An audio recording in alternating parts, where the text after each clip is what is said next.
Greetings and welcome, this is Sugi JRPG and thanks for joining me today on my World of Final Fantasy review, which is now available on PS4 and PlayStation Vita.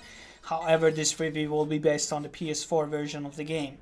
That being said, the Vita version doesn't look too bad. It might have somewhat downgraded graphics, and in terms of just the controller scheme where the buttons are located on Vita, it might feel actually better than the PS4 controller, or more natural, and I'm kind of basing that half on the fact that Pokemon games were always better on handhelds than they were on console. That is of course personal preference. And as for people who are hoping for PC port or expecting one, I doubt this is going to happen for three reasons. One being that there's an online mode in the game that would require Square to set up another servers for the PC version of the game, so that is unlikely. The second reason is that they haven't done PC ports of the spin-off games from the Final Fantasy series except Type O, and the third reason is the fact that it was released as a PlayStation exclusive instead of for... It could have been a game for Wii U and Xbox One. I think Wii U console could have run it. But let's move on and talk about the game. So the first question that a lot of people probably have is it worth the money? Am I getting the best bang for the buck? And I would say yeah. It is a $60 game and roughly took me 60 hours to complete the game. Not 100%, so I have still the end game dungeons to do, which unlock after you complete the game. I haven't collected all the mirages, which are the monsters in the game. I haven't done all the side quests, and I haven't done like leveling all the characters to max and everything. And really, I still have Coliseum stuff too. So there's a lot of stuff to do in the game, and it definitely can offer you up to 100 hours or maybe 80 hours depending on how fast you are, and you know how, like, are you using the rewind command to complete the game. But definitely worth the money in terms of the hours. But let's talk about the game's gameplay before we move into the story and stuff like that. So there's few interesting features in the game. The first one is the sort of a rewind thing where you can rewind in the middle of cutscenes and in the battle, and this make like playing the game much faster. I'm not sure why this was added. Maybe because the kids seem to be like autistic or ADHD today, so I guess the younger audience, which the game is kind of aimed for, you know, they kind of want to cater to them who have kind of shorter attention spans, I guess. So I guess that's kind of where the rewind feature is there. But it's really nifty on combat, I'm not gonna lie. But in terms of the cutscenes, you can use it there too. And so the gameplay is similar to, you know, Final Fantasy X, 13. It is active time battle, which is great, and it's a turn-based. So there's an option so you can change it and tweak it a bit, so you can make it a pseudo-active time battle and turn-based, and then kind of like this sort of free-form type of a mode. So there are options to tweak it into your liking. Also the button schemes, the controls, it has this sort of classic scene which you can use, which is like the menu of the games of the old Final Fantasy games. And the cool thing about the game is, so it's kind of like a Pokemon, so you pretty much like travel around the world and collect mirages. You capture them with this sort of a thing which is almost comparable to Pokeball, and you get to use these monsters in battle. And you can use the main characters, well, you have to use the main characters, Lan and Rain, and they can change their forms, which you have the chibi form and you have the normal form. And essentially, based on are you like chibi or giant form, changes the fact how many characters you have in the party. So on what size characters you have: large, small, and medium. So you can change the main characters from medium to large, and based on that you can like insert another slot of a monster there. So you have one small monster, you have one medium monster, and then you have a large main character, okay? So you have this sort of stack thing, and then like all of these characters, the monsters can have different spells. So let's say 3 of the characters in the stack have fire. That means you're able to use Firaga, and there's sort of like combo things that you can do. And then the stack system also works the way that you can, if you take too much damage or use certain different types of spells, the stack will fall apart. And as divided, you have certain advantages, but for the most part you will have more disadvantages though. But there's of course a lot of strategy that goes into it. So there are abilities that keep your stack form, that they don't fall apart, because if they fall apart they get stunned. and everything like that. I mean, it's a really like complex. I mean, there's a lot of complexity in the system. It may seem really easy in the beginning, but the latter part of the game you actually have to have strategy, and you have this sort of like a spear grid type of a system, and it is comparable to, yeah, similar to one on Final Fantasy 13 and Final Fantasy 10, and you can unlock like statistics and spells there. And then you can like have these sort of like slots where you can put like a custom spell.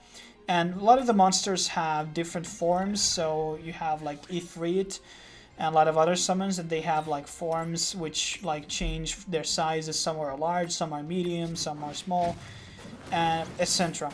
And essentially, you know, each of them, like, let's say the small form is usually the weakest, but they usually have more supportive type spells. But if you change the Ifrit's form into small or large, it may have different abilities as well. So there's a lot of complexity in terms of the battle, and it's very similar to Pokemon in a lot of senses, of course. And it is a very addicting, I'm going to say. It's a very highlight of the game. It's the best part of about the game.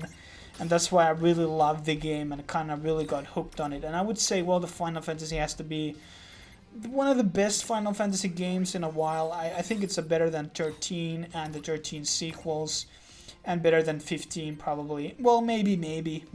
Kind of pushing that there, one there. But better than 12. So I really like that they kind of went old school. And obviously this was done as a celebration title. So you have a lot of cameos from the older characters like Tidus, Cloud, Tifa, Shulk, Eurudia, Lightning, Snow, Yuna, Eiko, you name it. A lot of characters coming back, and they will be in chibi forms, and you have kind of cool like a comedy side in the game as well. I mean, it's aimed for like for the more younger audience, but that doesn't really mean that the story doesn't have a lot of depth or the combat doesn't have depth. The combat has a lot of complexity, and I think it's actually more complex than one on 13 or 12 actually. It's a lot of different compositions and forms you can use, and then there's a lot of things to unlock, and you know, you have to do some research also on the abilities and which compositions are the best, because also the magic resistances and like a lot of things stack up, and it's really interesting. And then there's of course the online mode where you can play against other people with your own compositions. And then this can be done by the Colosseum. So essentially, as you progress throughout the game, you have the Colosseum where you can like fight monsters and capture them too. So kind of like in Pokemon actually, but a bit different format. And it is, you know, let's talk about the story a bit. I think the story is rather good. It really starts to spin around in the latter part of the game. In the very end, it starts to become interesting, and there are a lot of more twists and things you didn't expect. But in terms of other stuff, it's kind of fluffy and very basic. And you know, you have the same setting with a lot of other JRPG games where the main characters have lost their memories and they're trying to get them back. I mean, it's a cliche, but I think they made it really work.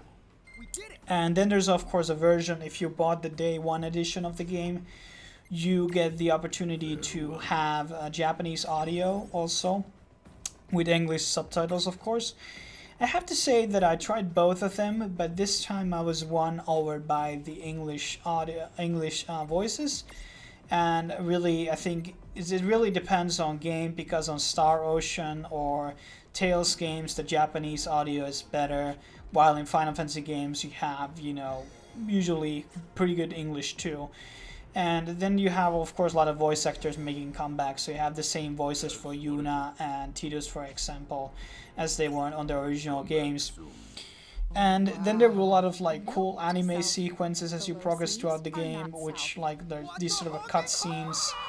And just really, I mean, there's so much stuff to really talk about the game, as like the music itself. You have a lot of old tracks, but some of them are remixed, some of them are a bit different from each other, and some of them are good, some of them are bad remixes, I'm gonna say that. But essentially, a lot of people probably are kind of not looking the other way with this game, and maybe they didn't have very high expectations.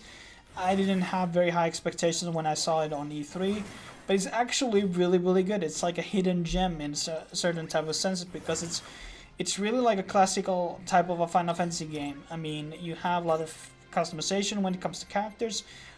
By the way, this has to be like one of the few games where you actually can't have equip items. That's something that they kind of removed from the game, but you don't really need them, so it makes sense. But it has a good story. It's a decent story, great graphics, great music, a really good battle system, something that we haven't had since Final Fantasy X, to be honest. And you know, it's a really compelling. It has a lot of, you know, comedy, humor.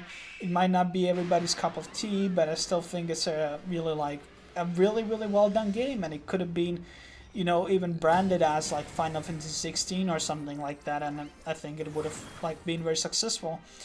And I really recommend people to buy this. This is definitely a treat for JRPG fans and Final Fantasy fans.